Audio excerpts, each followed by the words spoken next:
What is up, guys? Welcome to episode 7 of the Fielder's Choice podcast. I am Dan Field. All the way to my left, my right, the viewer's left is Matt Giblin. I'm going to get this right eventually. And in the middle, we've got Miss Angie Santamaro. What is up, guys? What's up, guys? Episode What's up, guys? 7. Seven. But before we talk about anything, did we get a party for that? Oh, yeah. We've got some breaking news to report.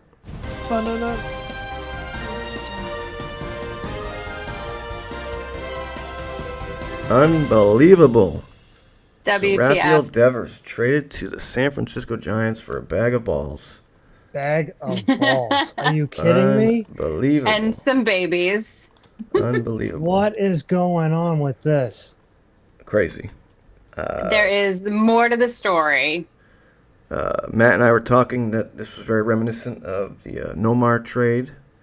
You know, we were down in Cooperstown, right, playing in that Cooperstown Classic tournament. I just so happened to have the T-shirt on. Oh. And the news broke, and everyone was in shock.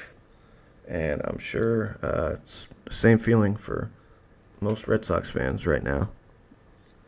I mean, it's no secret he hasn't been happy. He's not been happy since Bregman came along.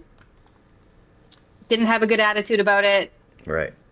You don't trade 30 home runs and 120 RBIs. You for think they nothing. would have learned from the Mookie Boots. Mookie Boots.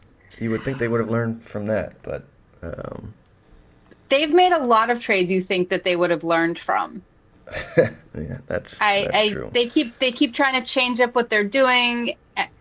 They just can't get the formula right since '04. I think that they just haven't been able to get the formula right again. I mean, I'm sure the rumors will be flying, locker room issue or who knows. But guys, this is different. You're talking a different GM. Yeah, a different GM that traded Mookie Betts, a different GM now that has traded Rafi Devers.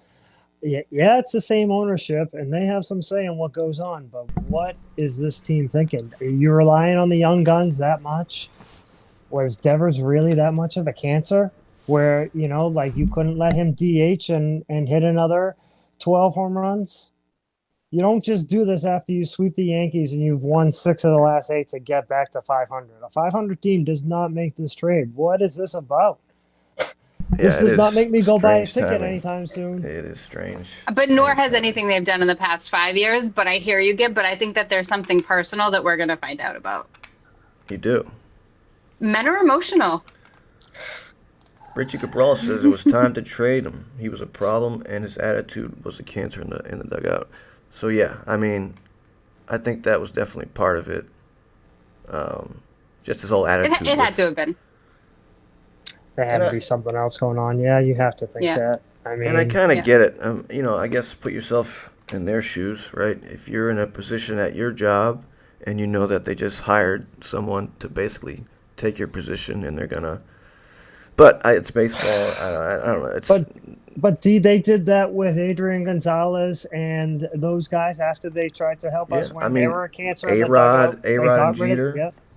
I mean, it's all dependent on how much you're willing to take. Yeah. Who knows? And how big your fucking head is. Right? Every single person who walks into that dugout thinks that they're the best of all time. They don't want to compete. When you look at the best kind of team makeups, right? When you look at the Sox in our most recent iteration, right? They're the best when they're the underdogs, when they stick together, when they play as a team. Right now it's about this endorsement deal, that endorsement deal, making more. I think that the heads got too big and nobody knows how to rein them in. You're probably right. And this is why, I fucking hate the Yankees, but Steinbrenner, he ran a tight ship. He didn't let anybody's head get too big. They all had to be in uniform, right? They couldn't wear their hair any way they wanted. He had a team that he controlled. The Red Sox have always been wild cards. Yeah, I don't know if I necessarily agree with the whole dictatorship leadership. But their heads don't get too big. They don't, but when's the last And they time win won a championships. championship? Well, And not It's since been a long Steinbrenner was time. gone, right? Not since Steinbrenner was gone. And you're They haven't making gotten back 300, there. 400 mil, your ego's plenty big. Yeah, that's the problem. They're all making That's- way too much yes. money.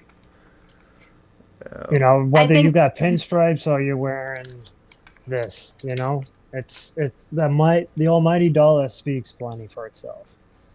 I don't know, absorbent contracts, and for good reason. Some great talent, right? A-Rod, hey, Manny, two of the finest right-handed hitters I've ever seen. For Whether sure. they were on something or not, you know. And people say that about Barry Bonds, you know. I don't really ever remember seeing Barry hit, but I remember seeing Manny hit a few home runs. Oh, I remember. You know? Bonds. Mm-hmm. I But don't anyway, know. I don't know. I don't know. I'm sure more will come out of that. But yeah, huge news. Just so happened right before we were about to start the episode, so we couldn't not bring it up. But we do have other local news, right? We got a bunch of champions. Oh, yeah, we got a lot of local stuff to chat about. Yep. Absolutely. Yep. The MIAA state baseball finals just wrapped up this weekend. They played Friday, Saturday over at Polo Park. I got all the winners here. D1 Chelmsford beat Braintree 8-2 to win the D1 state finals. D2 Walpole beat Reading 7-6. Very nice. And a big shout out too to their girls lacrosse team, who is also bringing home a state championship. So bravo to All Walpole. Paul celebrating. D3 North Reading beat Arlington Catholic 10-3. D4 Millbury beat Linfield 3-2. And in D5 Pioneer Valley Regional beat English High 6-5. And that game was in extras. And of course, because we don't forget about the girls here, do we? In softball, No, we don't. D1 Taunton beat Wachusett 10-7. D2 Silver Lake beat Bedford 4-0. In D3 Digdon Rehoboth Regional beat Greater New Bedford 7-0. D4 Joseph Cass beat Tingsboro 7-6. And in D5 Turner Falls, not to be confused with Mandrake Falls, yeah, Mr. D's reference, beat Greenfield 2-1. All So right. congrats to all of them. Congrats. Yeah, high school season's over. That's It's crazy. Very crazy. Goes quick, doesn't it? Mm-hmm. Yep. Good luck to all the seniors. Moving on. We got to experience a lot of senior nights, umping a lot of these high school games. Yeah, just makes me feel older. Like, they're obviously all getting older, but it just makes me feel It's fun to be whole a lot part of older. those games in different ways, though, now, huh? Yeah. Yep. Mm-hmm. Yep. Wait until it's your students that you're umpiring. Yeah, that's wild. Yep. But yeah, how's umping been for you guys? You guys been pretty busy? I took a couple days off. I had a challenging weekend last weekend, so I needed a day. School's almost out though, right? A couple more School's days. almost out. Yep. 2 more days, half days for us, so that'll be nice. Did you see the video I sent you? There was another Randy Johnson bird incident, but in No, softball. I didn't in see softball. it. Are you Yeah. serious? Yeah, Yeah. softball. I Yeah. don't understand how could it was on the pitch and It was on the comeback. The pitcher had thrown it. It landed to the catcher, and the catcher on the throwback to the pitcher. oh, it was throwback. Hit the bird. So I it was the couldn't tell. catcher this time. Yeah. Oh my Yeah. God. So that's Yep. new one. That's not Randy Johnson. That's someone else. Yeah, Yeah, his response was great. We can't really say it on here, but it was great. yeah, that was good response in the text, but it was perfect response. I didn't see it. You sent it in our group chat? Yeah, this morning. Oh, Yeah, I didn't. yeah. Oh, I was still Yeah. asleep, guys. But I'll Dee, have to go actually, me and Dee both did a couple of 15U doubleheaders this weekend on Yep. this Father's Nice. Day. Dee, it was fun to spend the day. Oh yeah, happy Father's Day. I'm How done do with my buddy. I keep Absolutely. How can we forgetting. forget? Happy Father's Day to all the dads out there. Gib, happy Father's Day. Thank you very Happy much, Father's and Day, to Gib. all of our friends out there that are great dads. I know you All the guys are. dads. Plenty of I've learned from over the years. Happy Father's Day to all you guys. Hope you guys had Yeah. a great day. Most definitely. Yeah, it was a beautiful day, finally. After it rained for the 15th Saturday in a row. That's unbelievable. Unreal. The weather's been unreal. Yep, sure has. But it was fun umping with you all weekend. D, I had no one I'd rather have a partner with than you, bud. We had fun. It's always some fun. good games. Always fun. Some And, blowouts, but ran into one of my old teammates, coached one of the teams. Always running into people. Squad. We know, right? You don't realize how many players or former players or teammates that coach these travel teams, these high school teams. I feel like we run into people we know all the time. Or random people. I was walking down the hall the other day, and a woman I work with was like, "Hey, were you umpiring a game in Arlington last weekend?" And I was like, "I was." Yeah. Who's asking? Yeah. She said, yeah, she was like, my husband was there and said some woman was behind the plate, and I thought it had to be you. And I was like, oh, which team was he from? I've got that look around town a few times. I like the double look, though, right? Like, oh, yeah, I it's didn't not know bad. that was you. Yeah, it's not bad. And you had some fun doing some Little League games over in Arlington, I heard. It was challenging. I gave my That's first. a nice way of putting it. I gave my first warning to a parent. Yeah. That's worthy of it. Yep. Nice. Hey, you didn't toss them. A That's, I parent, didn't toss not them. even a player or a coach, but a parent. Yes. That's good that's stuff. tough. That's good Yeah. stuff. What did you Well, say? you know- Just, we've had enough? I turned around and I said, that's it. I said, if I hear one more word from you watching from the parking lot. It's perfect. Was she just arguing balls and strikes constantly? It was every ball and strike behind my back, just every single one. And I don't think that people realize the strike, when you have a kid come up to the plate who's 4'11", your strike zone is different from a kid who comes up to the plate who's 5'7". I love when they say that's the same pitch. Yeah, and I was exactly. like, well, he's a foot taller. You're right. It was that little man's chin last time. This was at his chest. Little man's chin. Or, it just drives me bananas that everybody felt that game. I won't generalize, but oftentimes you have a game, right, where it just feels like everybody has something to say about what you're doing. And they know everything. I had somebody yelling behind me about a foul ball. So the ball goes foul, right? Kid runs into foul territory, tries to catch the ball in foul territory. The ball bounced out of his glove and went fair. That's still foul. Yeah. They were yelling behind me. He touched it. It went fair. So I'm ignoring it because I'm not even going to go there. And then finally, some other parent, I hear him explaining to them the actual rule, right? That if he touches it in fair territory and it goes foul, it's still fair. Yeah. And then they all were chatting, and I turned around and I went, you guys good? You guys got it now? And they were like, good call, Blue. And I just turned around. Thank you. After you yelled at me for 5 minutes. It's unreal. Thank you. It's unreal. Yes. It's unreal. It was one of those games. So I just needed a weekend off. Yeah, sometimes you just need that time off from umping. You do. But Man, I'd love to tell some of these parents, hey, where do you work on Monday? Because I'm pulling my lawn chair up to the front of your building so I can watch and be ready. We should do that. Yeah. Just so I can yell at you until you're doing it wrong. Yeah. Right. It's not that button, moron. Yeah. Come on, wrong. You're building the wrong bomb. Right. Building the wrong bomb. But we're very excited for our guest this week, Mr. Yes, Chuck we are. Andre, a legend in the ICL Hall of Famer.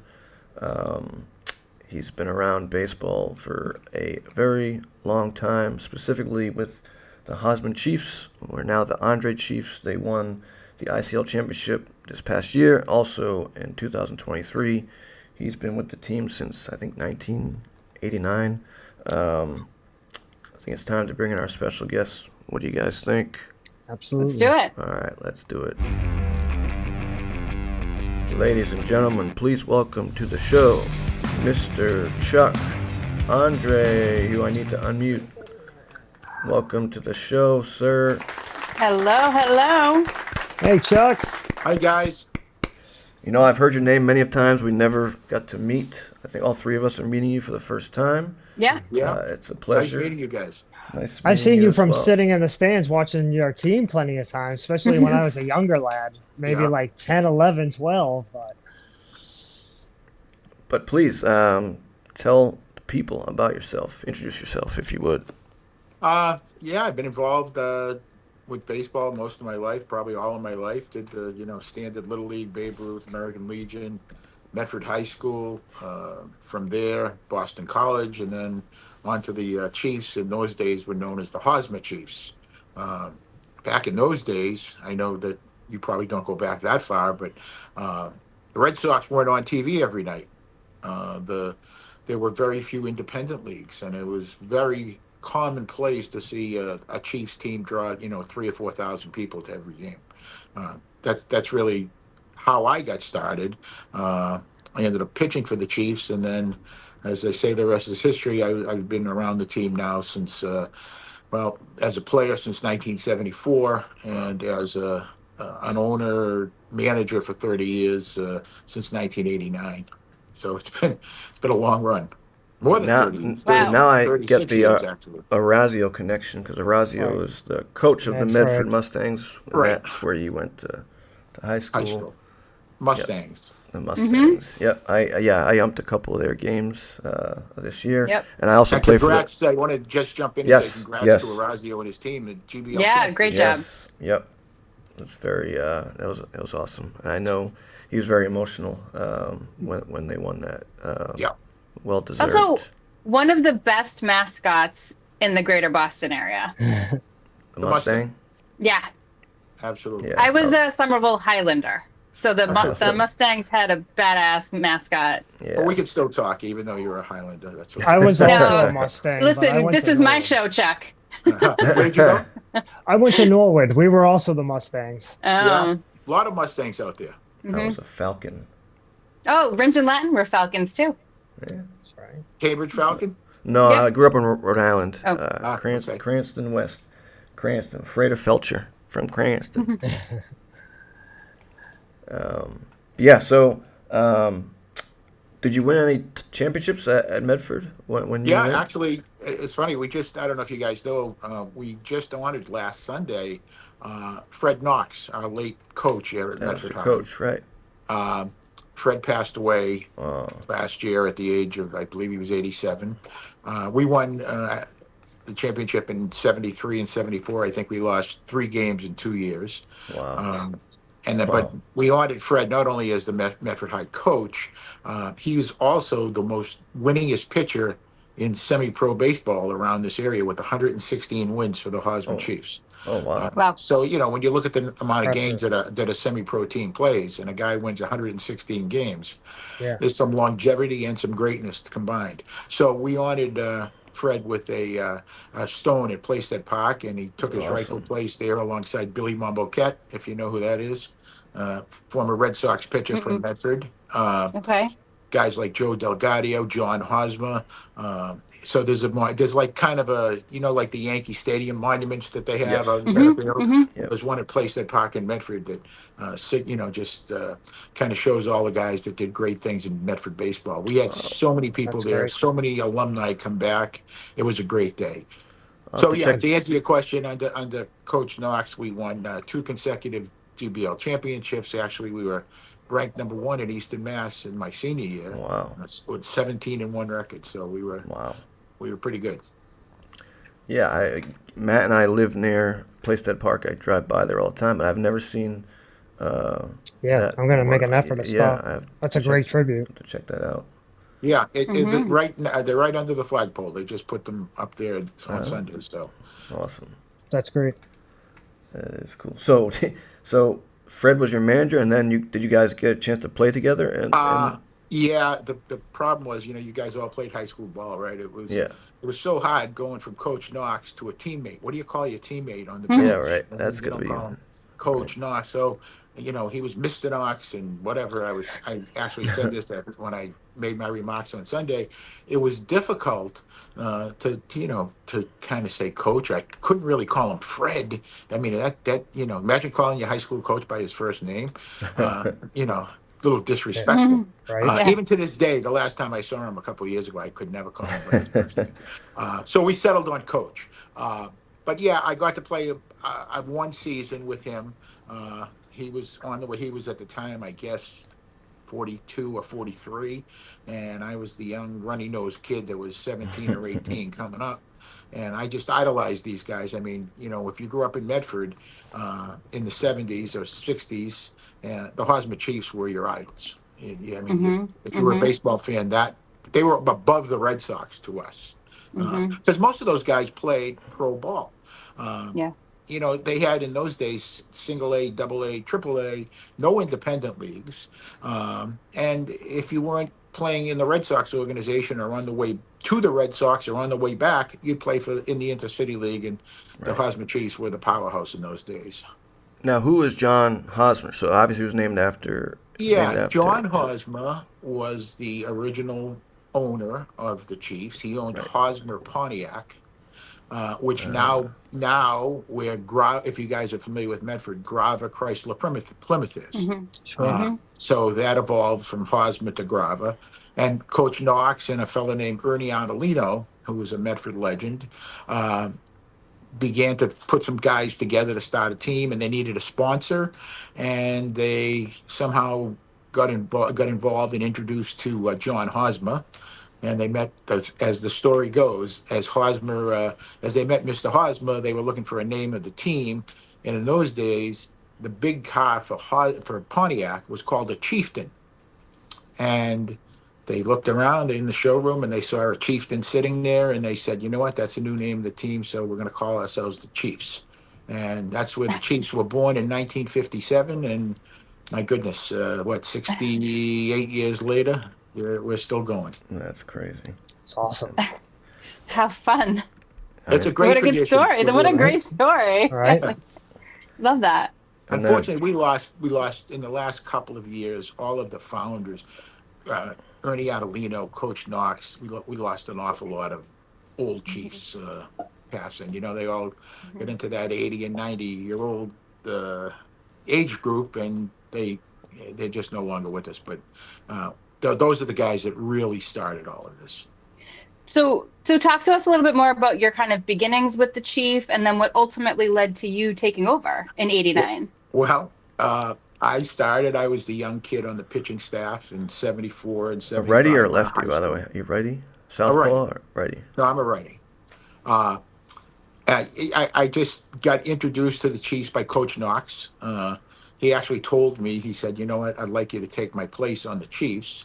Well, those are pretty big shoes to fill. He had won 116 games, and I never approached those numbers. But I got out of high school. We had a great year. Me and this other pitcher, Stevie Howe. I don't know if you guys know Steven. Outstanding pitcher. Between the two of us, I think we were 24-1. Wow. So we had a lot of success. But anyway, he introduced us to Joe O'Donnell, if you know that name. Joe was manager of the Chiefs at the time. And I was just thrilled to play Legion ball and go sit on the bench for the Chiefs when the Legion season ended, or we didn't have a Legion game, because we had guys like Jeff Williamson, who was a AAA pitcher for the Montreal Expos. We had Jimmy McLaughlin. We had Ronnie Corbett, who pitched for the Oakland A's. So just to be around these guys and rubbing elbows with these guys was going to make me a better ball player. And if it didn't make me a better ball player, at least I could say I sat on the bench with these guys. But as time evolved, we worked our way in through it. Myself, another kid from Everett, Ronnie Luongo, pitched at BC and pitched for the New York Yankees in their system. The younger guys started taking the place of the older guys. And I stayed with the Chiefs for 7 years as a player. And then, as most kids in New England that, were pitching games in high school when it was 31 degrees out and snow flurries, your shoulder or your arm or something's got to go. Yeah. And I knew it was time when my catcher at the time was Bob DeFelice. Did you guys know who Bob DeFelice was? I've heard that name. The field at Bentley is named after him.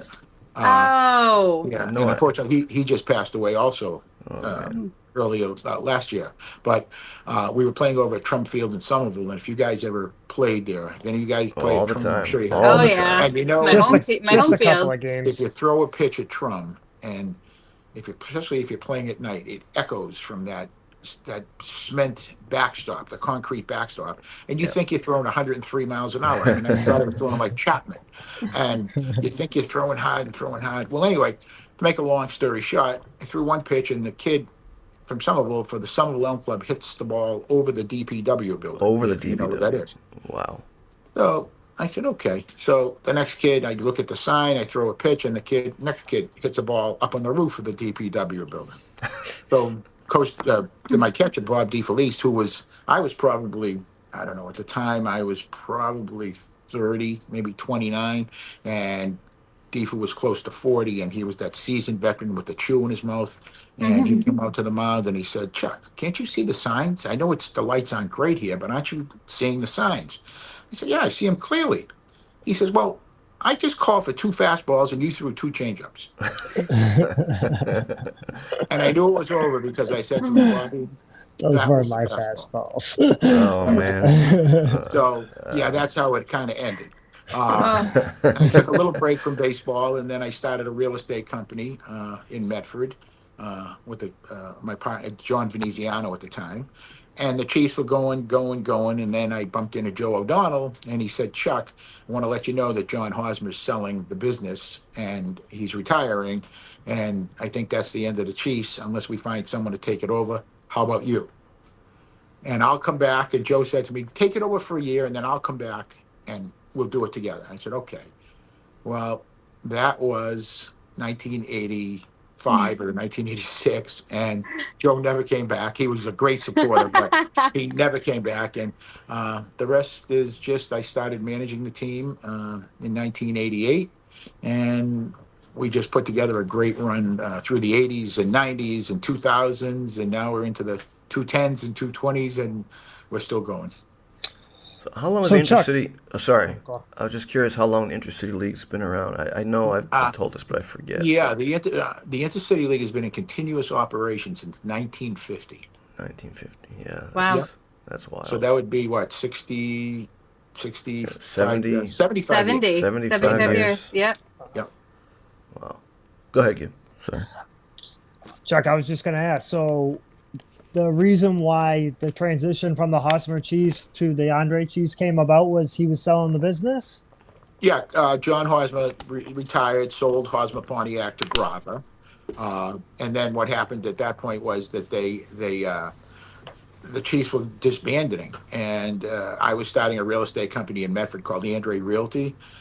We became the Andre Realty Chiefs, and then shortened it to the Andre Chiefs. And I still have the real estate business. I'm still in the real estate business in Medford. Now it's called Remax Andrew Realty. And we've just sponsored the team and run the team ever since. Is that because primarily most of those teams were sponsored by, other corporations or businesses? Yes. Yeah. Back when I was a player, and when I first got into it, all of the teams, both in the Park League and in the Intercity League, and the Yorkie League wasn't around yet, but all of the teams were corporately sponsored. We had Augustine's, which was Augustine's Restaurant. We had the Arlex Oilers from Lexington, which is the oil company that's in existence. Elm Supply from Somerville. I mean, I go on and on. Everybody was corporately sponsored. Nowadays, it's not. It's a lot different. It's a lot different. Well, it costs, the prices escalated so much to run a semi-professional baseball team, especially now where 95% of the games are under the lights. You guys know how much lights cost. Field costs are extraordinary. Umpire costs are very high. No offense. Not high enough. Baseball's equipment and all that stuff. I mean, you're getting into some serious numbers when you're playing a 40-game season. You've either got to love the game, you've got to be out of your mind, or you've got to be, or both. Both, or you have to be someone that is in a position, whether corporately or privately, to sponsor a team. Yeah. No, I wasn't sure if you knew, but all three of us recently became umpires the past few years. I gathered that from your conversation. Yeah. So that's why we were being sarcastic about the fees for umpires. Yeah. There's which we all used to think as managers as well, that umps were always paid too much. Anyway, no, I never thought that at all. In fact, I would. I don't know how you guys would do that. That's one thing I couldn't do in baseball. Especially with the younger players and the younger kids. I heard her say that she gave a warning to a parent I mean, you probably got parents that have no knowledge of the game, Yep. yet, they want to make comments to umpires, so. Hmm. Yeah. No, I could never. That's one thing I would never do is be an umpire. I really respect it, and I admire you guys for doing it. I never thought I would either, but somehow Never thought, never in a yeah. million years. They say it's joining the dark side. That's what Hmm. that's what they It's been that's what they fun call learning it. the different perspective, 'cause Oh, I'm like, sure. Oh, Danny and I have both managed to, so we understand some of where you come from, but Yeah. hmm. So you mentioned you played for both Joe O'Donnell and Fred Knox. Eventually, you took over the Andre Chiefs, and you managed. So how long did you manage the Uh, Chiefs? Started in 1989, and I did it. I managed till 2018. Wow. Okay. When it got to the point where I just, I got to the point where I really wanted to be involved, but it was getting to be really draining to, play night games up in Lowell and different places and get Hmm. home at, Hmm. 12:30, 1 o'clock Yeah. on road trips or whatever. And I Yeah. wanted to stay involved. I'm on the board of directors of the league. And I just said, you know what, I've got to find a good manager. And, I had Steve Gambale. I don't know if you know Steve, or he's involved with the AAUs and all that stuff. He was a former standout shortstop at Medford High and played for me on the Chiefs. He did it for a couple of years, and then we had the whole season canceled in 2020 because of COVID. Right. Yeah. And then I went out and sought and tried to find a good manager, and I bumped in. And actually, we sold Teddy Zuba. Do you guys know who Yep. Teddy is? Oh yeah. Oh, we know Yeah. We're Teddy. trying to get him on the show. Yeah. Oh, Yeah. he's outstanding. So Yeah. anyway, he's Mr. Baseball in my opinion around Yeah. here. He But is. great Yep. star at Babson and all that. So Hmm. anyway, Teddy, I sold Teddy his house. I sold his house and sold him a new house. And Hmm. we were talking, and he was always part of Ella Brandy's and in the Hmm. Yachty League. And we started talking, and he talking about coming with the Chiefs, and he did. And we had a discussion about a manager, and we are so fortunate, and I'm so pleased that we got Anthony Perry. Anthony Perry. Yep. Anthony, Yeah. Oh, We all that's know. Yeah. We right. all know Anthony, oh Anthony. we man, know well. Yep. Yep. Anthony is outstanding. He is a gentleman. He knows the game. He's knowledgeable. Yes, he is. It just he's in a great succession. And I don't want to put myself in that, but guys like Lenny Dempsey, who was the manager of the Chiefs, and Ernie Adolino, and Joe O'Donnell, and those type of guys would be proud to have Anthony in that group. And Yeah. he's done a great job. He's won 2 consecutive championships for us. Fantastic job. Yep. But And he does a. but don't talk yourself down though, because you had what, 10 regular season pennants and 8 league titles, right? Am I right? Some is Right? 6. Yeah. Something like that. Oh, 6. Okay. Still, you managed to have some amazing success with the team. So when we were reading over your bio, I was more interested in like, what was the secret to sustaining that? Because we know that the Red Sox need it. Like, what? How did They that? do. They do. And if Richie Cabral said it was time to trade Devers, I agree, by the way. Okay, no. we can get into that. I know Richie's a good umpire. Hmm. No, I think basically it's the players, the quality of players. Through the years in the Chiefs, not only did we go for talent, I hate to use the analogy of a comparison of the Patriots way, but we kind of had the Chiefs way, and we not only recruited talented players, but we talented good character players that breed success, and Hmm. where other Hmm. guys wanted to come and play with them. And that's Yeah. really the key at that level of baseball. You see guys like Justin Crisafulli. I'll just mention some names: Jared Frenny, Dave Marsters, Mike Langston. All these guys that were, outstanding ball players. Guys that had semi-pro experience, had minor league experience, and that brought other good quality players. So yeah, if you ask me what the success is, I think it was good players wanting to play with good players and good people. And So, that's been the story of the Chiefs for 50 years. and I mean, obviously we can talk about stats and we can talk about what good players look like, but give me some characteristics of good teammates that you felt like made the team work. Well, I mean, first of all, at this level of baseball, you need to have guys that want to win, that care about the team. Teddy Hmm. Zuba, for instance, and if you guys have played with them, played against them, Yep. he's the perfect example of a guy that exemplifies 120%. Yeah. exemplifies a semi-pro baseball player. I mean, what do most guys do? Most guys are either coming back from the majors, trying to get back to the majors, coming out of college that didn't get drafted, or they realize that part is over. That part of the dream is not going to happen, and this is the baseball level they're at. Most of the guys work 8-hour days. As you guys know, they struggle to get to the field on time. Half the guys are getting there just in time because they need to work to play baseball. So, yeah, I mean, if you're looking for someone, I would say, you need to find somebody with that character that cares about the game. And those are the most successful teams, the teams that have guys that care about winning, guys that just want to come down and put on a uniform and, I'm just there for the ride. Those teams that go by the wayside very quickly. Yeah, Matt and I actually just lost a game to Teddy. We were up 12-4, and they came back to beat us. And Teddy was a big component for our big reason why. They came back. This guy is he would play baseball 24/7 if he could. Oh yeah, and now he's the rehab catcher for the Red Sox. Yes, absolutely, So absolutely. Maybe he can get in on some gossip.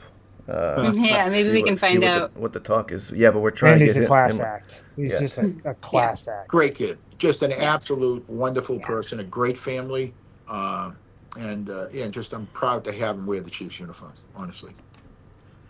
Yeah, how long? That's awesome. He's been on the team just a few years. 3 years now. 3, yeah. 2 champions. He told me 3. We're going to win there. And I'll tell you what, he loves it. Even at his age, he absolutely loves it. Teddy's, I believe, 40, and he just loves the game. And he's one of those guys that just you can rely on day in and day out. And he's going to give you 120%. Yep. Chuck, were you going to say something? I was just going to say, as Dan and I know, building different teams and the formula of those has changed over the years. Building early successful winning teams, 10 years ago was a lot different than building those teams today. Are you constantly recruiting? Are you constantly looking to add guys to the team like year round? Do you kind of take a break while the season is going? And because I know success breeds success, but always recruiting. What happens a lot is that you get calls from college coaches looking to place guys. You get calls from older guys themselves looking to come over and play. Recruiting was a lot more. We were a lot more recruiting heavy years ago. Nowadays, you've got a lot of competition, especially for the younger kids. You've got the Cape Cod League, you've got the Futures League, you've got the. I'm trying to think. The Can-Am, what is it? The Can-Am League, the Independent League. Yep. What's the other college league that plays over in Lynn? I can't think of the name of it at the moment. But what is it? You said in Lynn? They play in Lynn? Lynn? Well, I mean, they used to be the Navigators. The North Shore Navigators there. Yeah, exactly. But there's a lot of competition for those leagues. Now, granted, those leagues are for ball players that still have college eligibility. But, it wasn't too long ago we would get the guys from BC or the guys from Harvard and the guys from, all the top colleges. Now those guys seem to be heading towards the collegiate leagues, and we're getting more of the guys that are seniors in college or just coming back from the minors, so forth and so on. So it's, it's changed, but recruiting is still a huge part of it. By the way, I meant to show the picture of sorry, I didn't mean to put your name there, but the picture of this was this past year, 2024. Oh yeah, there's Teddy. Andre Chiefs. It's awesome. Teddy right there, the bottom right. Nice jerseys. Back to back titles. Yeah. That was very impressive. Anthony deserves all the credit for that. Believe me. Yeah, and he does great work for Fisher College. Absolutely. Yeah. And he was the head coach at Rivier College. Right. Not too long ago. Right. Yep. We're trying to get him on the show as well. So how have you seen the level of competition evolve since your playing days to now? Well, in my playing days, it was either you were in a professional organization in rookie ball, A ball, double A ball, or triple A ball, or in the majors. Or you were in the Intercity League or the Boston Park League or a league like that. So I would tell you that in those days, it was tough for a college player to come and play for the Chiefs because you were facing guys that had 2, 3, 4, 5 years of minor league experience. There was a point on the Chiefs, I can tell you, in the mid '70s, where myself and Ronnie Luongo were the only two guys on the team that had not yet signed a professional contract. Wow. Wow. So That's that crazy. can show you the level of baseball that was being played. I mean, we had teams we played like the Augustine A's that I'm sure you guys have heard of. They were legendary as well. They were loaded with minor league talent, top to bottom, as were we. And it seemed like in those days it was either the Chiefs or the A's, as much as it in the Intercity League evolved to the Chiefs and the Bleckington Blue Sox now. I mean, it's either Mhm. it seems like one or two of us are always right there. I know the Middlesex Expos won a couple of Mhm. years ago, but for the pretty much this entire decade, and well, actually since almost 2020, I'm sorry, 2000, the last 20 years, it's been the Blue Sox and Chiefs and Blue Sox and Chiefs, which is good and it's bad for the league because Right, you'd like to see right. some other teams come in and take a victory now and then. Yeah. Yeah, we Mhm. talk Mhm. about the Blue Sox in a little bit. Now I forgot what I was gonna ask. Oh, yes. Did you have a shot at going to the big leagues at all? Was that Like your everyone dream else, or? yeah, I got a look, a cup of coffee, and Yeah. no, but I was close, but like every other kid, I mean, I had a great high school career, but no, never made that next jump. Arm problems too, like Mhm. I told you the story about the changeup. So, Mhm. I mean, you've got when I was playing, I played a few games at Fenway when in those days they had the Hearst All Stars and Yeah, all the that. If you All-Star guys game. knew Yep. that, Yep. and True you spirit. would see, I was 20 or 21 years old, maybe 22, and you'd see a kid come in, and all of a sudden he's touching 97 and 98 from the Dominican or wherever he may be Yeah. from, and then you find out he's 17 or Mm. Right. 16, and you Right. say, God, I'm not going to be here long. Uh, I'll tell you a funny story. I was pitching at Fenway one day, and I threw a pitch, and a lot of good hitters around Greater Boston, but I have never really heard a ball go by my head with the spin and acceleration that I heard this baseball come off a bat. Well, it pretty never got off the ground more than I would say 15 feet in a direct line drive into the center field bleachers at Fenway. Well, that player ended up being Ben Ogilvy, if you remember who that was. Played for the Red I Sox know the name. for a Yeah, I number of know the years. name. Yeah. So yeah, I mean, by the time I got to be that age, you weren't competing against guys from New England or Greater Boston or United States. You were competing against guys from the All world. over the world. The Yeah. Japanese ball players started coming in. Oh, yeah. The Dominican ball players started coming in, and it became tough. It was tough enough competing against guys from California and Arizona and Florida, and now you Right. had the entire world to compete International. against, and it Yeah. was difficult. It was difficult. Right. And now when you hear a pitcher throws 90, it doesn't seem like anything. In fact, Nothing. No. Right. Right. I It's not umped special a unless they have at least 5 pitches. You yeah won't get a look. You won't I get a look Yeah. at 90 anymore. I yeah mean, I you umped watch these guys today. These guys are coming out of the bullpen in the major leagues throwing 100. I yeah mean, yeah 100. it's crazy. And, Yeah, and just a Chapman threw run-of-the-mill pitcher, 104 Yeah, the other night. yeah. Crazy. What was? I mean, I was watching Chapman the other day, and my goodness, I Yeah. mean, that did he? I think he had 102. Doesn't Yeah. even look like he's throwing hard. Yeah, No, he has it's great mechanics and a great release. yeah I mean, yeah. that's what his velocity is amazing. But yeah, I actually umped a showcase at Boston College. Your former school, and two kids, 15 years old, hit 90, which is still impressive Yeah, at 15. eh, But like you amazing. said, yeah, nowadays it's like 100 seems to be the standard, which is just Yeah. Oh it's God. wild. It's I mean, wild. if they in the old days they said if a righty can hit 95 and a lefty can hit 90, you'd get a shot. Right. Yeah. Now it's just commonplace. Nothing. Yeah. Chuck, So you mentioned. go ahead, Gib. Go ahead. Go ahead. I keep I was cutting you just gonna, off. Chuck, you mentioned that your league has kind of got top heavy these last few years with you guys kind of battling it out with Lexington over the last few years. And that's kind of indicative overall of the kind of the decline of different leagues across the area that we've seen, that we've talked about. Where do you think the ICL is headed in the coming years? Well, I think the ICL is strong.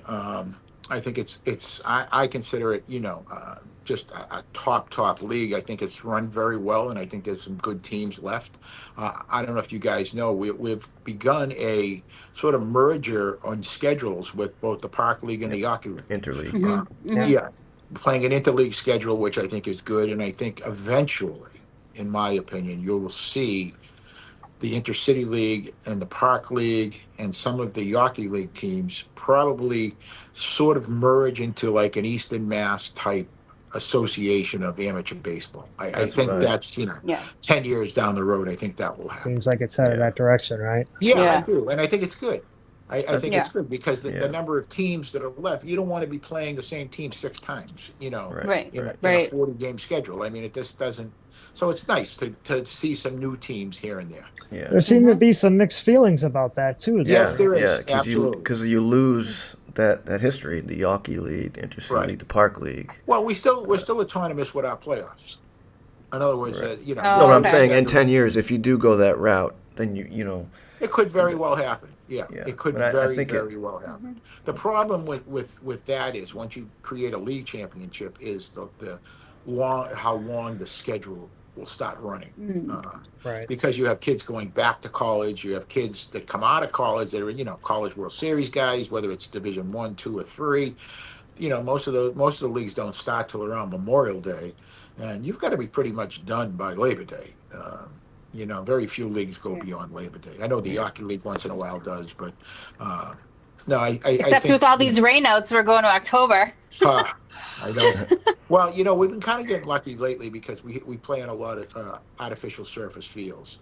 So it's not like the old days, but yeah, there are a lot of rainouts too. it was the NECBL that you were thinking. NECBL, right? Thanks, Carl. Yeah, NECBL. Yeah, I saw highlights. I think they're in their championships, maybe. But yeah, that's a good league. It's good. It's a collegiate league that you have to have college eligibility to play. Yeah. So in other words, a kid that graduated from college doesn't fit into that league. So how many teams were there back when you were playing? Oh my goodness. The Intercity League never had more than 12. Never had more for than logistic 12. reasons. But in the days we had 12, we could have had 24. That's how many franchises were applying for the league. Wow. But 12 was a high number. The optimum number for the Intercity League would be 9 or 10 teams. That's perfect. Yeah. You start going with 10 teams or 12 teams, and you got too many teams that are out of it within a month. So 9 or 10 is a perfect number. And we tried to maintain that for years and years and years, and we did. Were those localized teams, or were they kind of a mix of guys from all over too? A mix. I mean, there were teams up from Lowell and up that way, and but we just Any women ever play in the ICL? Not to my knowledge, and I don't think so. Angie, you could be the first. No, this girl doesn't play anymore. No, this girl's not competitive anymore. You play in the 100 innings game. Yeah, that's for funsies. Yeah, funsies. I'd be throwing some ephus pitches, and I'd be like, "What? That was my fastball."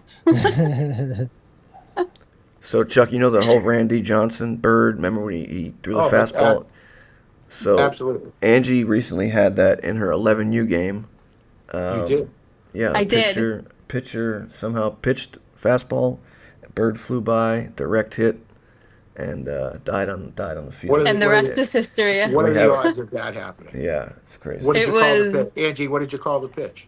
No pitch. That was the first question everyone asked. Was that a ball or a strike? I was like, that was... Certainly was a bird strike. It took everything in me not to say, oh, fuck. I just said, oh, fudge. and then everybody cleaned the bird up, and I just waited at the backstop. And of course, the kids thought it was the coolest thing ever. Yeah. I'm not squeamish, but I am overly empathetic for animals. So I was just like, I was so sad. and it was on video. We ended up getting the video because they were filming it on Game Changer. Yeah. It was a moment. But as a baseball player, I couldn't stop telling everybody about it because I'm like, who would have ever seen that? I've never. I mean, obviously, No. never seen that. No.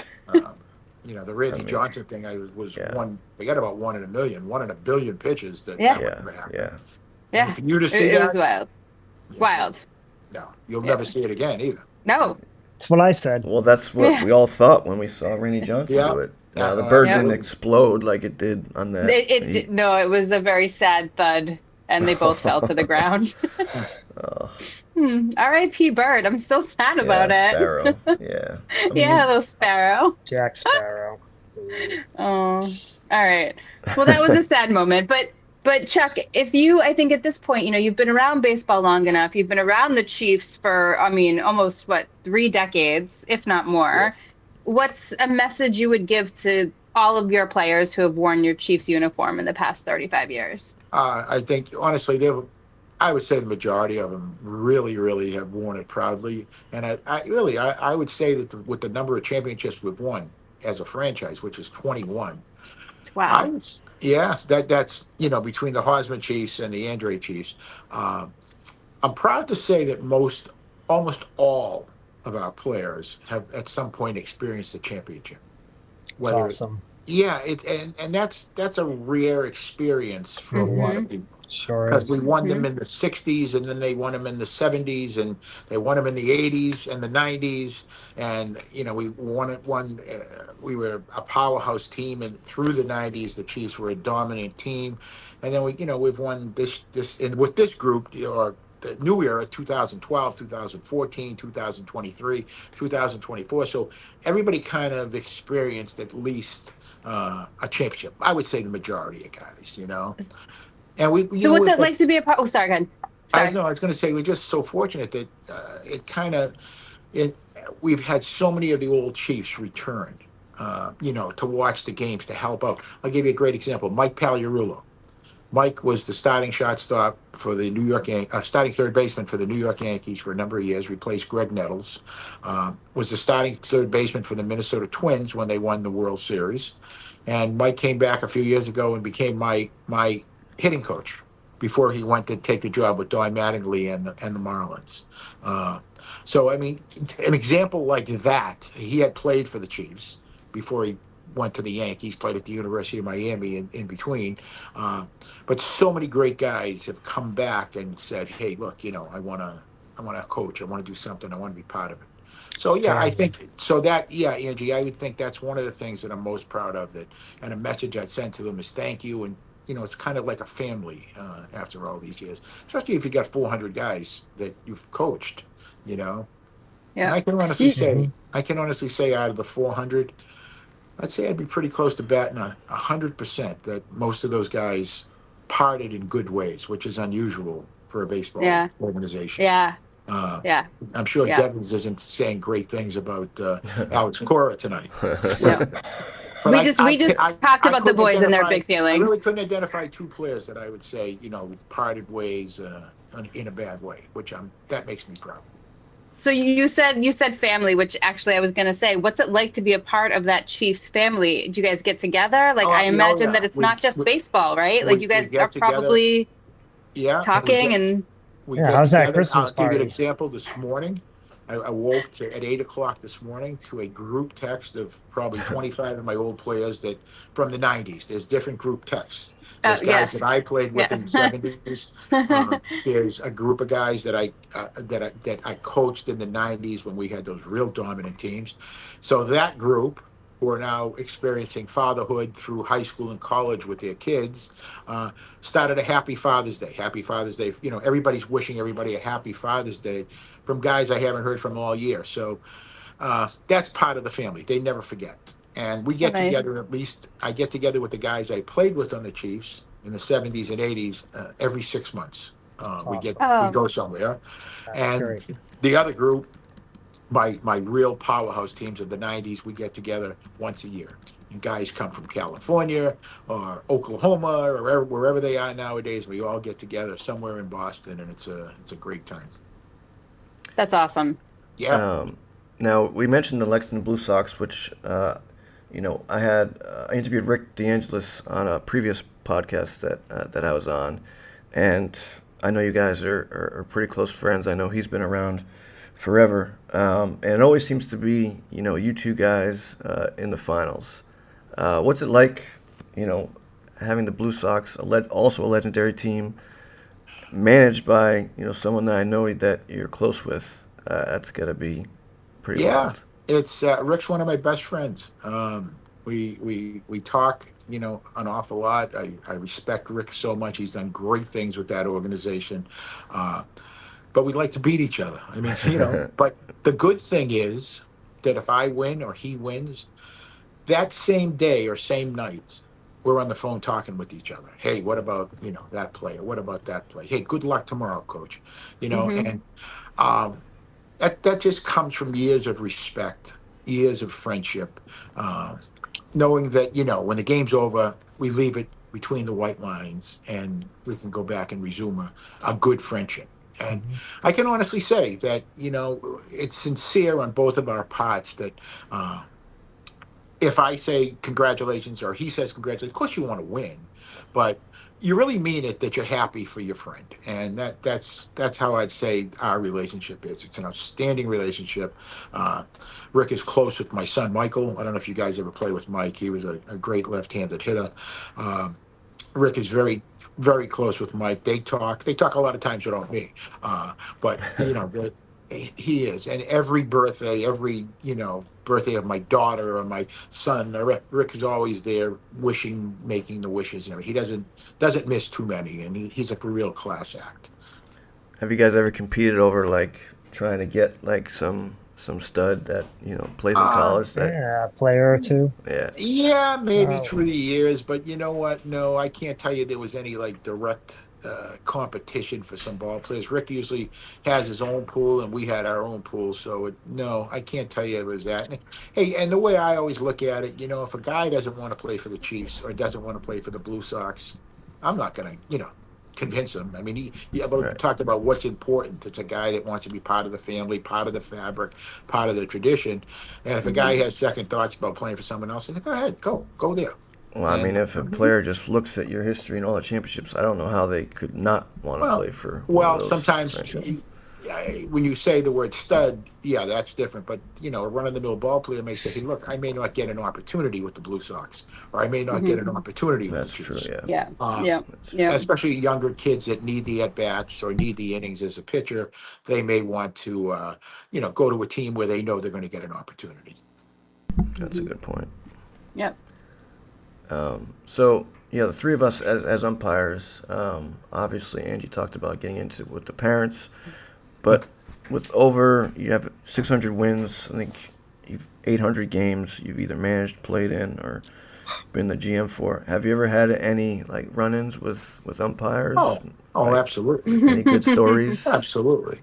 But Yeah. I mean, if I do, I feel like it's justified. I'd like to make my point. Yeah. Yeah. Right. As you Same. guys as umpires know, there's certain words that you cross the line with, and I Yeah. know what those words are. So I try to avoid saying Mm-hmm. those words.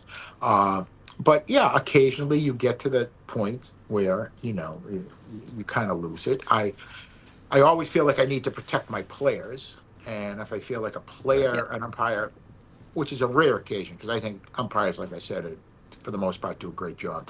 Uh, if they're trying to get under the skin of one of my players, what Mm. irritates me, and I'm sure you guys know this as umpires, if an umpire initiates the confrontation with the player, sure. Yeah. Yes. that's Yeah. what Yes. Yeah. I Yes. don't Yeah, want. Walk Yes. Yeah. away.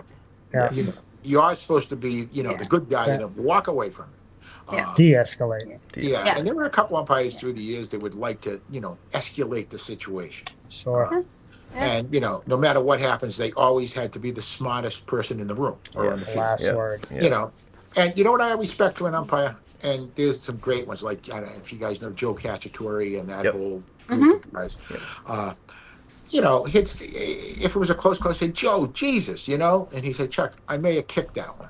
So what do you say to Mm. that? You say, okay, well, the Right. next close one, I hope you give to me, and Mm-hmm. Hmm. Mm-hmm. you leave it at that. Yeah. Um, Mm-hmm. Yes. Yeah. if an umpire says that to you, there's no sense. The argument's over in my opinion. Right. You know, Yeah. I don't like when I go and question somebody in a respectful manner. I said, why don't you go, go back to the dugout and say, I'm just asking, Yeah. like, can you get some help? I don't need any help. Yeah. You know, and that would irritate a manager quite a bit. I'll tell you a quick story. I had a dear friend of mine that happened to be umpire. I'll let his name go. I won't tell you who it is. He was umpiring an Intercity League game, and the Chiefs were losing to the Melrose Rams. I think we were in first place. We had a powerhouse team, and we were losing 12 or 13 to nothing in the third inning. And it was one of those games that, and my pitcher, by the way, was my ace at the time. He was 9-0, and it was like batting practice. And I just couldn't take it anymore. I said, I got to get out of here. So there was a play at first base, and my guy legitimately was out by a step and a half. And I said, you know what? I got to get out of here. Running out there, and he says, what are you doing? Are you crazy? I said, look, and no one can see me, what I'm saying to him. I said, you got to throw me out of here right now. I said, just throw me out of here, because if I stay here another minute, I'm going to get sick. He said, you really want me to throw you out? I said, throw me out right now. Awesome. And I used the word. I said, look, I'm going to say this to you. You know I don't mean it, but I'm going to use this word, and I know you're going to have to throw me out. And as soon as I used the word, you're gone. And Must have called him that. but you got to have a good relationship. You know, you got to kind of not take yourself too seriously. Yeah. But Chuck, I bet you'll be the first to say that as a coach, it's a skill being able to kind of talk to umpires and actually know when to go at them and know when not to. Absolutely. I mean, I make mistakes. I made thousands of mistakes as a manager, and I don't expect an umpire to be 100% right. I mean, MLB but sometimes umpires. you just want, hey, what did you see there? Or can you get some help there? Sure. But a good umpire will tell you, look, we don't have the benefit of replay in those days. So an umpire would say, look, it was a bang bang I may have kicked it. It could have went either way. Well, what do you say to that point? There's nothing to say. You just say, okay, well, give me the next one and walk away. Yeah. That's also a skill as an umpire to learn too, that we're finding out too. Absolutely. Yes. I mean, we've had so many great umpires in the Intercity League through the years. Yeah. Our umpire in chief is Joe Cacciatore now. He's great. But so many veteran umpires, all through my playing days and my managing days that were just outstanding umpires. When you saw these guys come into the yard, you knew that you were going to have a quality game. Yeah. Yeah. So Matt and I, we play in the BNBL, and it was always a frustration because you knew all of the, quote unquote good umpires were going to work. The Intercity or Yawkey or Park League. We knew that's where Walter would assign his better or more advanced. Guys. I mean, what any manager wants, and I'm sure you guys as former players, I mean, you just want some relative consistency. Mm-hmm. You don't want, the pitch is here and it's a ball, and this next pitch is here and it's a strike. Well, where do you want me to throw? That's not helping my guys. Right. Exactly. Right. Yeah. Are you surprised there's a shortage going on right now with all the things going on that you hear about? Or? No, I'm not, because I think, as what Angie said earlier, I mean, I think, umpires are like ball players. They come up through the ranks, I think. You don't just all of a sudden become an umpire and say you want to go in the Intercity League or the Cape Cod League or the Park League. And I think the younger umpires are not out there. I talked to Joe Cacciatore the other day, and he said to me the biggest difficulty he has is filling umpire slots for high school games. Yeah. And I saw a couple of high school games this year with one umpire. Wow. Which is incredible. I mean, when I played, you had a minimum. You had a guy behind the plate, a guy at first, and a guy at third. It's just the way it was. That doesn't happen anymore. No. Yeah, I just think that less and less people are being, want to get involved as an umpire. Hey, it's the same thing. It's the demographics of baseball have changed. I mean, in you see little league teams, they're less and less nowadays. I mean, when I was a kid, Medford had 32 major league little league teams. Wow. I think today they have 8. Wow. Yeah. And the population, some of us the same. Changed. Yeah. There's too many things for kids to do. I mean, when I was a kid growing up, you played little league baseball, and if you didn't play little league baseball, people looked at you and said, "Oh, what's wrong? Why aren't you playing little league baseball?" But I just think the demographics have changed. Yeah, and I think it affects umpires too. Do you think the advent of the AAU has kind of filtered into that problem as well? You mean Little League? Yeah. Oh, yeah. Yeah. Everyone's a And specialist kids. nowadays. Yeah. Mhm. Yeah. That's for sure. Yeah. That's there was AAU. We had no idea what that was when I was a kid. Right? Yeah. Legion and right post. That's all we had. Mhm. There was some senior Babe Ruth, right? And Well, Legion we ball, had but Little League, Yeah. Babe Ruth, Legion, or Senior Babe Ruth, and yeah. then Yeah. your career was over. I'm not, obviously not high school, I'm not counting high school, but Yeah. either your career was over or you went on to college or the Intercity League or the Park League, or that was it. Yep. If you're lucky enough to sign a pro contract. But Yeah. nowadays, it's just, oh my God, these kids are everywhere. AAU and travel teams, and this guy's traveling here and this guy's traveling there. It's Yeah. hard to follow. It's just so many kids. I'm I glad don't they're know playing how these- baseball, but I mean, the chances, I'd like to grab some parents and say, let your kid have some fun, because the chances of your son signing a major league contract are Yeah. and you guys know, and I hate to say this, but I have so many, I can look at a kid for 4 seconds. Yeah. Oh, yeah. I can look at him take one swing or Yep. catch a ball or throw a Yep. ball, and I can tell you if he's a ball player. It's so true. And Yep. it's So that true. simple. It's that simple. Yep. Yeah. Mhm. And it doesn't really take that long. No, it Yeah. doesn't. No. Usually it doesn't. But and we talk about this all the time on here, and Chuck, I'm sure you've listened to all of our shows, so I'm just telling you what you already know. But the kids don't play pickup ball anymore, right? Parks When are I was a parks kid, are empty. you would just walk around with a stick and a tennis ball and just see who wanted to play something. And for us, it was baseball. I know that Medford was very similar to Somerville when I grew up. That we were playing baseball all the time. We were doing stupid stuff. We were having fun. We loved the game, and now it's just so mechanic that I feel like that for a lot of the fun that it used to be for us, it's not fun anymore. Well, I mean, you see that everywhere. I mean, you drive around, right? Yeah. You drive around, parks are empty. There's no kid. I mean, when I was a kid, you had to wait to play winners. Remember that? Whether it was playing basketball or baseball. Yes. Yeah. And, Yes. whoever, hey, we got winners because there was so many kids at a park. Nowadays, you can go through like today was Sunday. You drive through the fields. You don't see any kids playing catch or taking BP or anything. Once in a while, you see a kid shooting some hoops, but that's about it. They're home playing the video games or whatever else they're doing. And I used to have to wait to steal the tennis balls or the balls that they were using so that they would let me play. Yeah, because they wouldn't let the girls play, so I would just hold the ball. I would hold the balls and run until they said that I could play. Yeah. Times have But changed. it just doesn't happen. Yeah, but No, there's too many different interests for kids nowadays. well, and they're overscheduled. They don't just get to walk around and find people doing stupid shit. Yeah. No, absolutely. that was half the fun of it. Absolutely. I also But- think that a lot of kids' younger time is so structured right from a younger age too. Yeah. Like No, absolutely. You get kids that it's just so regimented. This. Well, little kids. I mean, we get on the park with a ball and a glove or a basketball or a football, and come home when the streetlights came on and played until you could, and you couldn't play anymore. Those days are gone. Those days are gone. It's because we didn't have cell phones back then. I know. Anything to distract us. Yep. Yep. No, absolutely.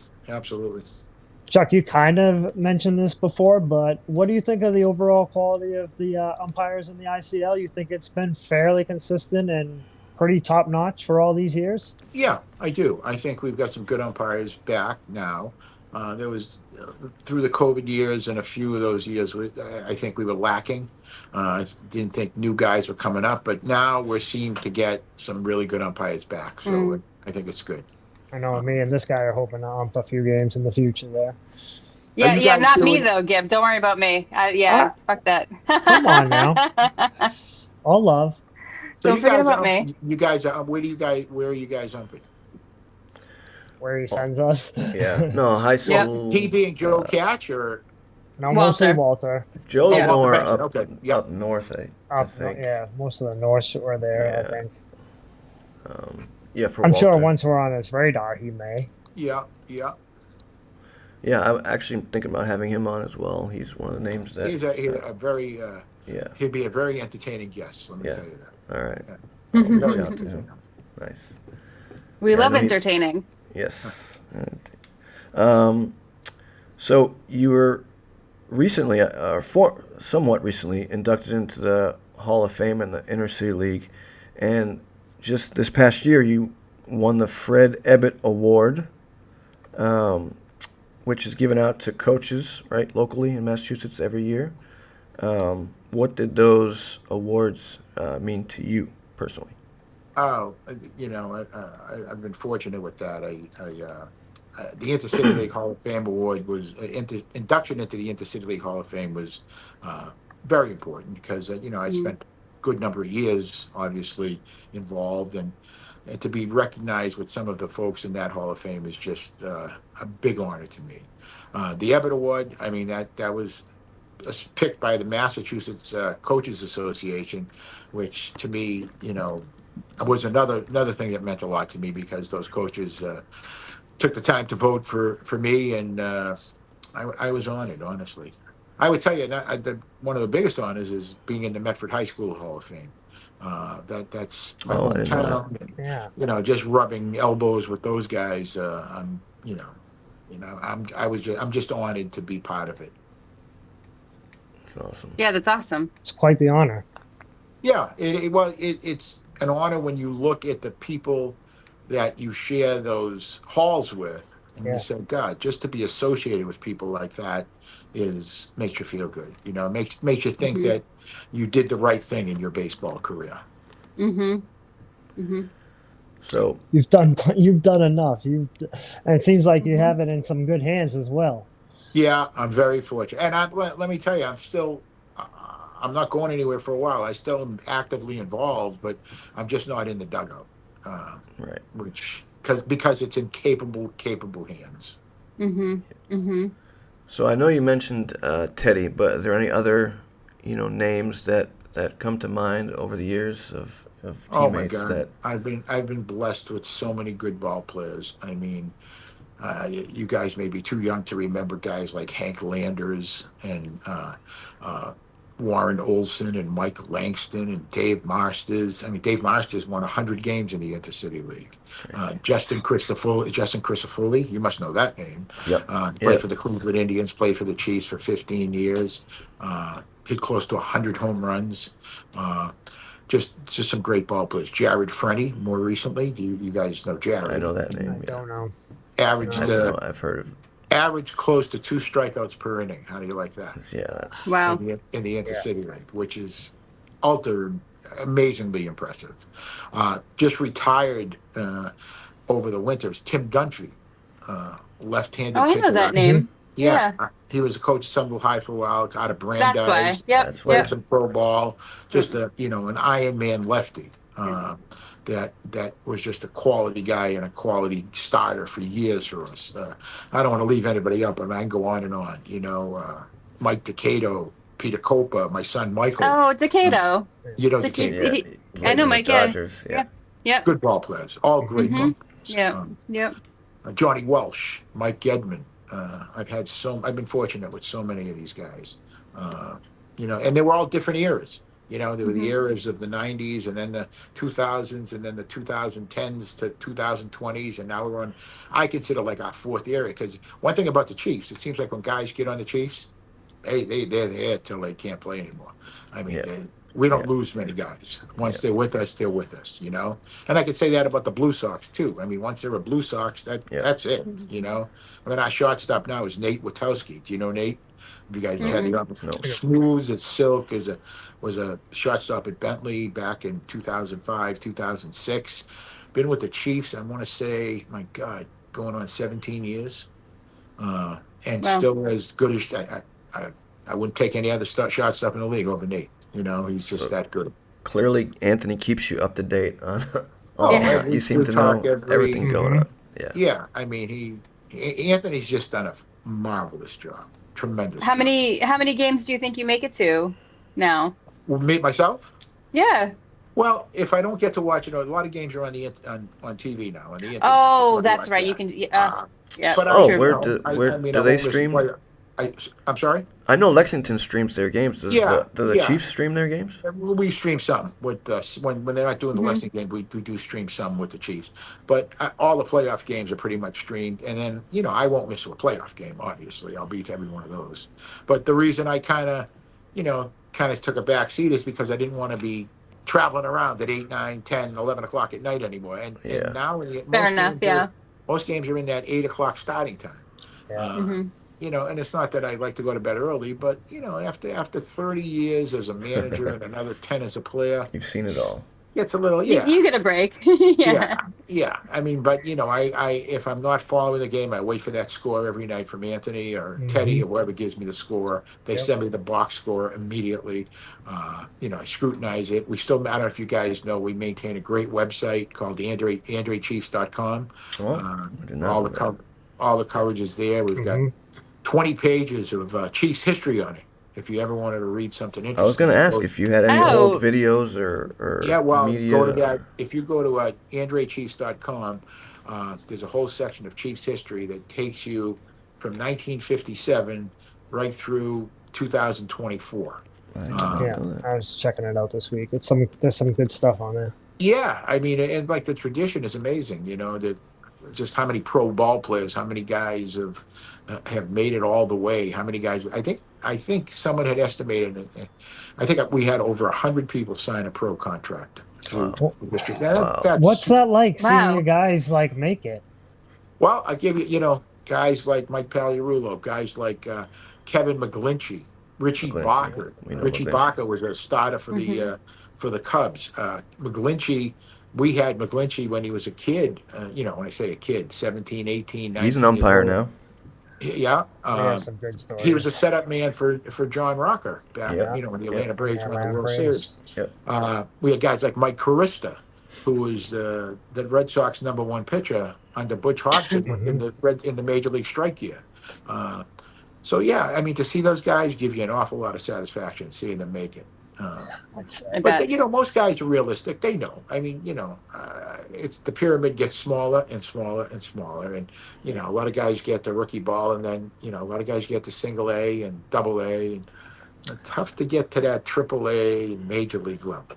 That's when it becomes really, really, really hard. I mean, talk about a 5-tool person. You've got to be nowadays like a 7-tool person to make that next level. Because you look at a major league roster.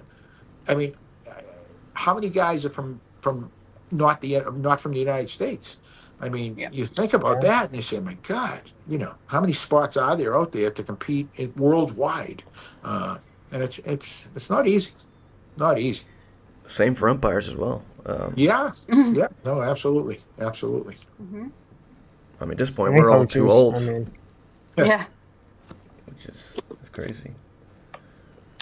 And that old line from Moneyball, the game has a way at some point of telling us when it's time to leave it behind, Yeah. So, I forget what it goes, something like that, right? It can be a cruel game at times. Yep. So what's your thoughts on the three-peat? What are the chances of we just of a three-peat? we just moved into first place last night. Okay. You're there. I mean, you guys are having a good season. Yeah, I like our chances. I like. We lost a couple of veterans, but I like our chances. We're going to be certainly competitive. It'd be great to three-peat. In all the years that I had the team, we've never three-peated. Never. The Chiefs. I was going to ask that. back when the Chiefs won 4 or 5 in a row back in the '60s. But I mean, how difficult. Look at the Celtics this year. I mean, everything's got to go right to repeat, let alone three-peat. And once you get to that, you got to have everything go perfectly. But yeah, I like our chances. I mean, I think we have as good a chance as anyone else to win it. Yep, 5-2. Yep, first place. Yeah. Well, I'll send all of my luck your way. There you go. Appreciate it. Yeah, we'll be following for sure. Yeah, Absolutely. absolutely. The series last year was unbelievable. That was a fantastic please. series. It was amazing. That last inning, my goodness. Oh, yeah. My goodness. You think it's over. Yeah. My guys are uncorking champagne bottles. It was, I believe it was 5-1 or 5-0, and before you knew it, it was 5-4 with their winning run at second base. So But that's how all Chiefs Blue Sox games have gone. If you look at all our series, all our Yeah. series go 5 games, 7 games, 5 games.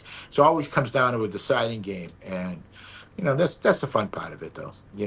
I mean, you like to win a championship, but who wants to win 3 games, 14 or nothing? It's. Yeah. I mean, it's nice, but the competitiveness of it is great. As umpires, we don't mind it because it usually means mercy rules in effect, and this game's over after an hour. Yeah. Yeah. But there's It nothing is- like those October butterflies. The days it takes forever to pass on. You're just waiting for the game to show up. That feeling of whether you win or lose or whatever, and it gets drawn out there. Yeah, there's nothing like those feelings. Yeah. No, absolutely. There's nothing better. No. Well, Chuck, we really appreciate your time. I so know we enjoyed could talk baseball forever. Do you have any final thoughts or anything you want to say to your former, current players, managers? I just want to say thank you to all of them. It's been a pleasure being part of their lives and part of their baseball careers. And I'm fortunate. I'm just fortunate to have stumbled into the Chiefs. Let's put it that way. And it's been a great experience. What a great way to put it. Yeah. I Hey, really you guys wish. are doing a great job too. Thank you. This is Appreciate it. good for baseball. We try. Yep. Yeah. We're trying. We try. Yeah, We're we just trying to shine that light. That's that our motto. Yeah. We try.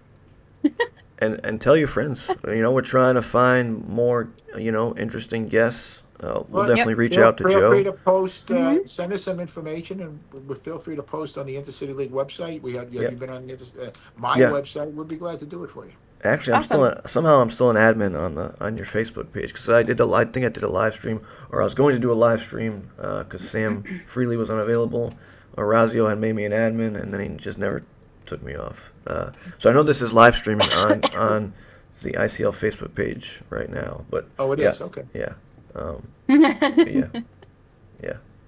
But Dan did that. Thank you, sir. Thank you. You're a legend. Thank you so much for coming and joining us today. It was awesome. Thanks, Chuck. Best Thanks, of luck. guys. All right. Have a good night, Take care. guys. Thank you. You too. Have a good Bye-bye. night. Happy Father's Day. Hey, Happy Yeah. Father's Day. Happy Father's Day. Happy Father's Day. Thank you. All right. Good night. Thank you. Good night. Good stuff. Wow. I would have loved to seen those games back when they Like had clips? 2,000 fans. It's crazy to think that Yeah. that the top players, that was one of the places that they would go to play. Yeah. That's some of the It's wild. earliest ball I remember. As a kid, is going to going to Billings and West Roxbury and watching some of those games. And he's right, there were massive crowds. Yeah. And there'd be some good games because, like he said, the Sox weren't on TV. What else are people going to Right. go do? Right. And again, do you know what amazes me is how quickly he just rattled off guys' names as if it was yesterday. It was the same thing You know? with Rick DeAngelis when we did his And interview. plays and moments and And I'm Stuff trying just lives with you. yeah. Mm-hmm. Yeah. That's gonna be us. It someday. already is. It already is. Well, in a It way, already is. in a way, yeah. Yeah.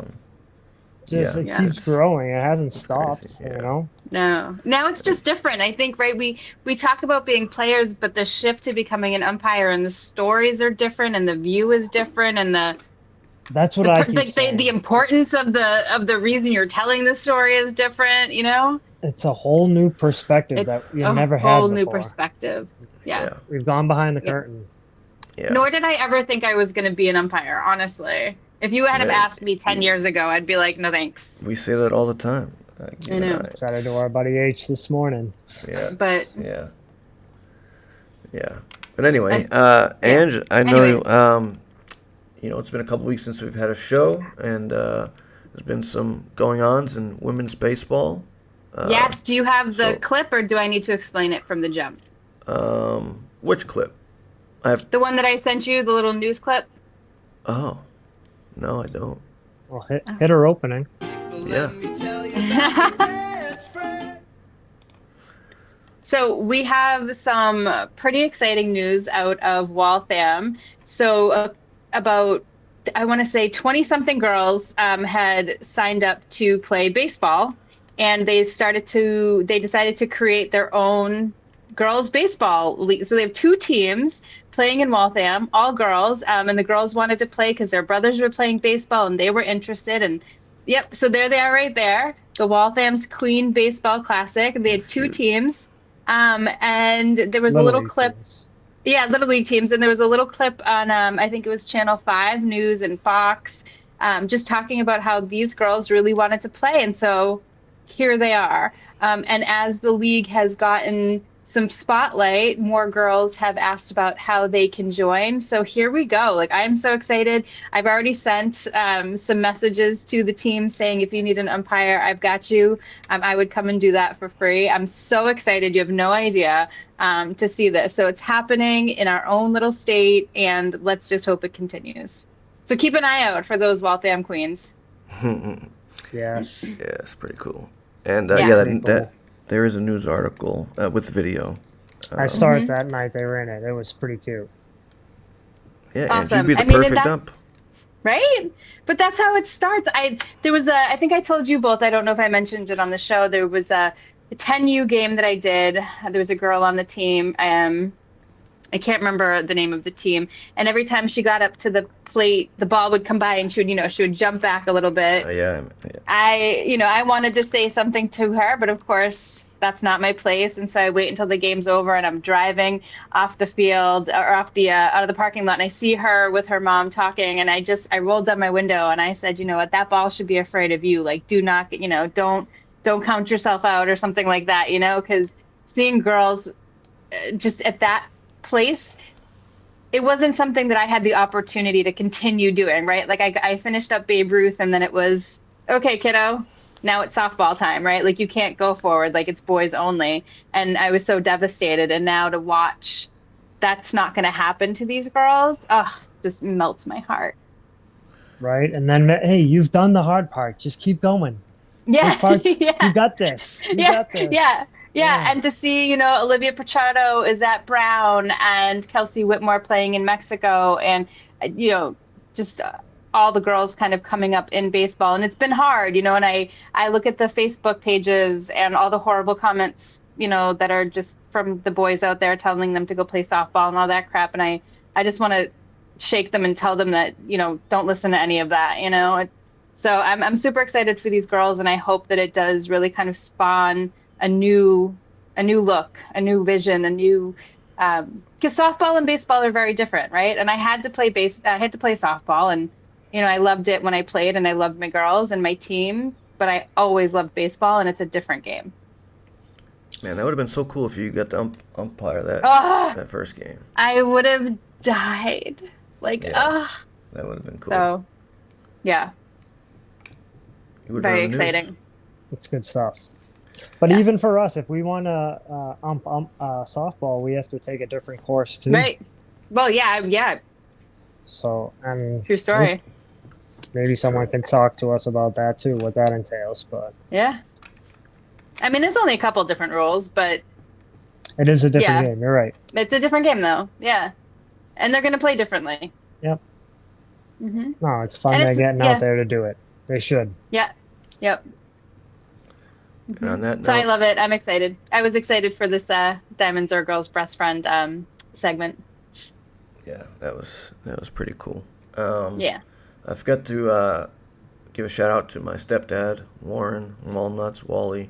Happy Father's Day. And Happy also Father's shout Day, out Warren. to my nephew Elijah, who graduated from Franklin High School. Congratulations. He's off to Bryant College.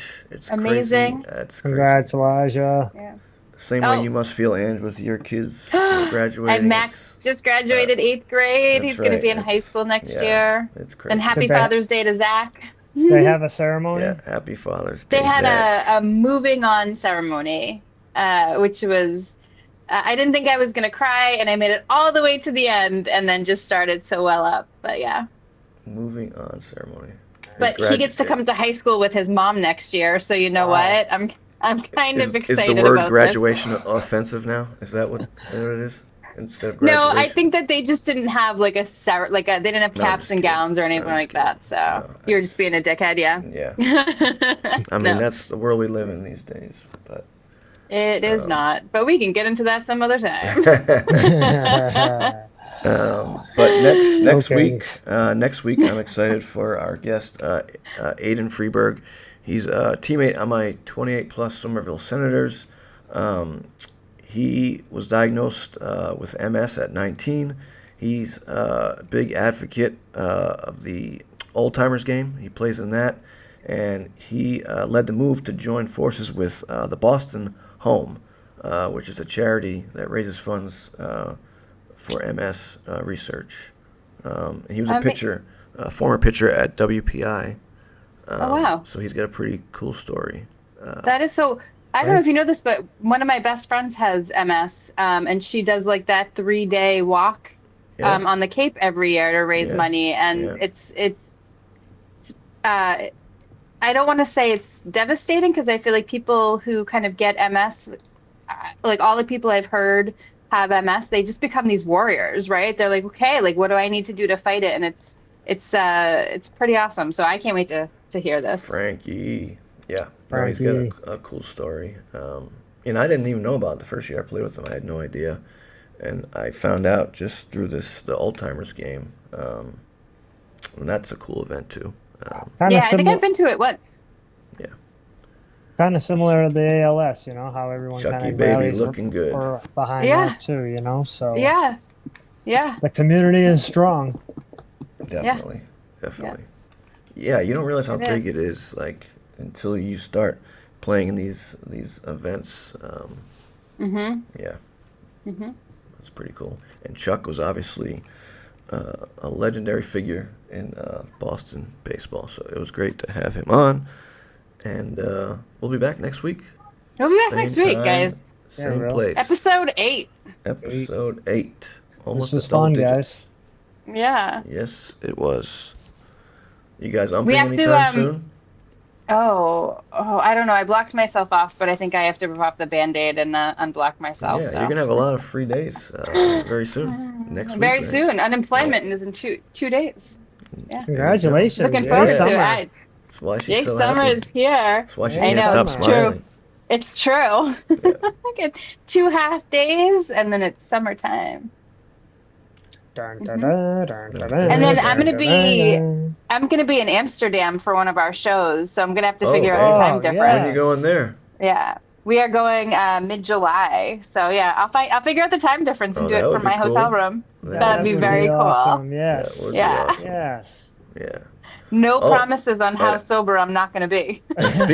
Speaking of, not that I'll be in Amsterdam, but so next Sunday night, 8 and 9, we actually have a game, Somerville Senators, so we might do the podcast from the field, the two of us. Let's do it. Yeah, so.